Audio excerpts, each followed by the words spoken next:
नमस्कार, मेरा नाम रिमझिम है। संदेश खाली एक ऐसी घटना जिसने पूरे देश को हिलाकर रख दिया है और बाकी घटनाओं की तरह इस घटना को भी राजनीतिक रंग देने में कोई कसर नहीं छोड़ा गया है।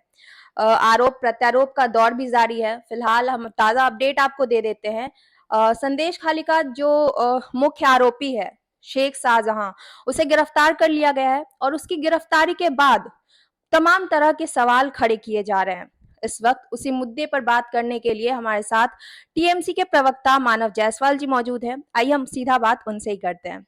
मानव जी, सबसे पहले तो स्वागत है आपका हमारे चैनल पे। सबसे पहला सवाल आपसे यही होगा कि 55 दिन क्यों लगे संदेश खाली के मुख्य आरोपी को पकड़ने में? पहले तो आपके माध्यम से पूरे देश को मैं ये अवगत कराना चाहता हूँ कि भाजपा जो 55 दिन का जो जुमला चला रही है, पूरे सबको पता है कि हाई कोर्ट ने स्टे लगा दिया था। ईडी और सीबीआई की जो मामले चल रही थी, जब वो वहाँ पे हाथापाई हुई, उसके बाद हाई कोर्ट ने स्टे लगा दिया था। स्टे के बाद क्या हुआ कि भाई 7 फरवरी को हमने एसआईटी गठित करी कि भाई हम एसआईटी करेंगे। उसके ऊपर भी हाई कोर्ट ने स्टे लगा दिया और 7 तारीख के जस्ट बाद 8 तारीख से ये बीजेपी का हुजूम जो है, उन्होंने इसको मुद्दा बना दिया और बहुत सारी चीज़ें हुई। तो ये जो 55 दिन वाला जो जुमला है, इसको आप हटा दें। बात आती है 25 फरवरी की। ये डेट नोटिस करने की ज़रूरत है, क्योंकि 25 तारीख को जब हाई कोर्ट में हमारे नेता ने उसके 2 दिन पहले ही बोला कि भाई हाई कोर्ट हमारे हाथ बांध के रखे हैं, तो जब हमको हाई कोर्ट अगर अपॉर्चुनिटी देगी तो हमारी जो पुलिस सक्षम है, जल्द से जल्द उनको अरेस्ट करी जाएगी। हमारी जो नीति है और नीयत है, ये साफ सिद्ध है कि हमने बहुत सारे लोगों को अरेस्ट करा। शेख शाहजहां के राइट हैंड, लेफ्ट हैंड जो तथाकथित कहे जाते थे, चाहे उत्तम सरदार क्यों ना हो, चाहे शिबू हाजरा क्यों ना हो, सबको हमने अरेस्ट करा। बहुत सारे ऐसे लोगों को भी हमने अरेस्ट करा जिन्होंने वहाँ पे मार दंगा करा या मारा पीटी करा। उसके बाद जब 25 तारीख को जब हाईकोर्ट ने ऑर्डर दिया, हमने संग संग अरेस्ट किया विद इन 72 आवर्स। तो कंपैरिजन होना चाहिए, comparison 55 days versus 72 hours. Okay. लोगों का सवाल ये भी है और विपक्षी पार्टी के नेता भी यही सवाल उठा रहे हैं कि जब ईडी के टीम आती है, ईडी की टीम यहाँ पे आती है तो उन पे हमले किए जाते हैं और बंगाल पुलिस बड़े ही आसानी से शेख शाहजहां को गिरफ्तार कर लेती है। तो इसके पीछे क्या राज है? लोग कह रहे हैं कि ममता बनर्जी खुले तौर पर उनको सहारा दे रही है। पहले तो बात ये है कि भाई बंगाल पुलिस बहुत ही सक्षम पुलिस है। आपको पता है कि भाई नारदा सारदा के जो केसेस हुए थे, उसमें हमने कारगिल में जाके अरेस्ट करा, बहुत सारे केसेस में हमने इंटर स्टेट में अरेस्ट करा। तो भाई हमारी पुलिस सक्षम है। बंगाल पुलिस जो करती है, जो कह रही है और जो कर रही है, ये काफ़ी सराहनीय काम है। जहाँ तक बात शेख शाहजहां की है, जैसे पुलिस को परमिशन मिला कि हम ऑर्डर को हम उसको अरेस्ट कर सकते हैं, हमने अरेस्ट किया। आज पुलिस निरंतर 24 घंटे वहाँ काम कर रही है, महिलाओं के साथ, बुजुर्गों के साथ, वहाँ की जनता के साथ जुड़ी हुई है। सोशल इंजीनियरिंग का एक अपने आप में एक स्पेसिमेन तैयार हो रहा है, जिसको पूरे देश में दिखाना चाहिए। आज बंगाल पुलिस कर रही है और मैं उन्हीं की आलोचना कर रहा हूँ। और अगर शेख शाहजहां को अम्ब्रेला मिलता या छत्रप मिलता दीदी का, तो क्या शेख शाहजहां अरेस्ट होता? ये प्रश्न है। साथ ही साथ क्या शेख शाहजहां को हमको पार्टी से निकालने की जरूरत पड़ती? हमने लेकिन पार्टी से पार्टी क्यों से निकाला? निकाला गया, लेकिन बहुत वक्त लगाया गया। इतना वक्त क्यों? जी नहीं, देखिए पहली बात ये है कि जब ईडी सीबीआई की जो चीज़ चल रही है पूरे देश में, जो ईडी सीबीआई का जो चल रहा है, वो आपको पता है सिर्फ ऑपोजिशन के ऊपर केंद्रित है।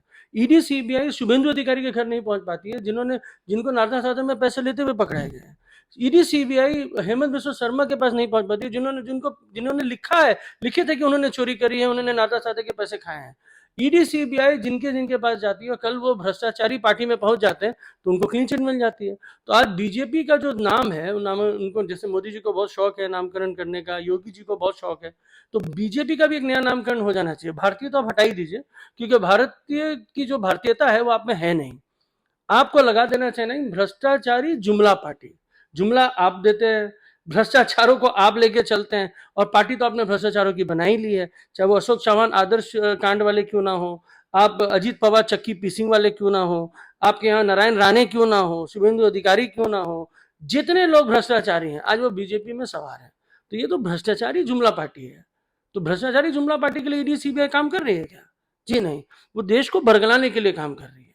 और हमारे देश को जिस तरीके से उन्होंने बरगलाया है, देश अब नहीं भटकेगा। आप देश को बेवकूफ समझना बंद करें। हमारा देश भावुक हो सकता है, बेवकूफ नहीं। लोगों का ये कहना है कि अब जो संदेश खाली की जो पीड़ित महिलाएं हैं, उनके लिए टीएमसी पार्टी और खासकर मुख्यमंत्री ममता बनर्जी क्या करने वाली है, किस तरह से उनको मदद मिलेगा? पहले तो मैं आपके माध्यम से बहुत ही अच्छा प्रश्न आपने पूछा। मैं पूरे देश को अवगत करा देना चाहता हूँ। पहला काम हमारी नेत्री ने क्या किया? उन्होंने महिला कमेटी गठित करी। महिला पुलिस के साथ महिला कर्मियों को, महिला कमेटी को संदेश खाली भेजा। डोर टू डोर मार्किंग करी गई, लोगों से बात करी गई। साथ ही साथ हमने क्या किया? कैंप लगाए। आज संदेश खाली में कैंप लगे हुए हैं, जहाँ पे भी लोग आके अपने कंप्लेन को दर्ज करा रहे हैं। लोगों को स्वावलंबी बनाने के लिए, सशक्तिकरण करने के लिए, महिलाओं को स्वावलंबी बनाते हुए अपनी बातों को रख सके, इसके लिए कैंप बने। और जहाँ कैंप बने वहाँ पे लोग आके मन खोल के रजिस्ट्रेशन भी करा रहे हैं, अपने कंप्लेन दर्ज करा रहे हैं। हमने देखा कि 2004-5 के कंप्लेन आज दर्ज कर रहे हैं, कि जब हमारी सरकार थी ही नहीं। उनको उम्मीद है कि भाई ममता बनर्जी है जो काम करके दे सकती है। आपको बहुत खुशी होगी कि भाई लगभग 250 जमीन जो हड़पी गई थी, जिसमें भेड़ बना दिया गया था। भेड़ बोलते छोटा तालाब जहाँ मछलियों का चाष होता है, क्योंकि वो मैंने सुंदरबन इलाका है, तो वहाँ पे काफ़ी बड़ा व्यवसाय है, ये यही उनकी दिनचर्या की कमाई होती है। हमने लगभग 160, 150 से 160 पट्टे वापस करवाए, इसी कैंप के थ्रू हुआ। वहाँ की महिलाएं आ रही हैं कि हमें मनरेगा के पैसे चाहिए। वहाँ की महिलाएं आ रही हैं, बोल रही हैं कि हमको आवास योजना के पैसे चाहिए। तो आज मोदी जी जब संदेश खाली पहुंच रहे हैं, वहाँ की महिलाओं के पास ऑलरेडी रिपोर्ट कार्ड तैयार है कि भाई हमारे मनरेगा के पैसे कहाँ हैं। आज 5.5 लाख करोड़ रुपया बकाया आप लोग हमसे वसूला है पिछले कुछ सालों में, और हमारे लगभग 2 लाख करोड़ रुपए आपने रोक के रखे हैं। ये बंगाल का पैसा है, ये बंगाल की जनता का पैसा है, ये बंगाल की माताओं का पैसा है, ये उसी माता का पैसा है जो साथ संदेश खाली में जिद्दोजहद कर रही है, अपने दिनचर्या को चला रही है। तो मोदी जी आ रहे हैं, मैं चाहता हूँ कि वो इसके बारे में भी संज्ञान लें।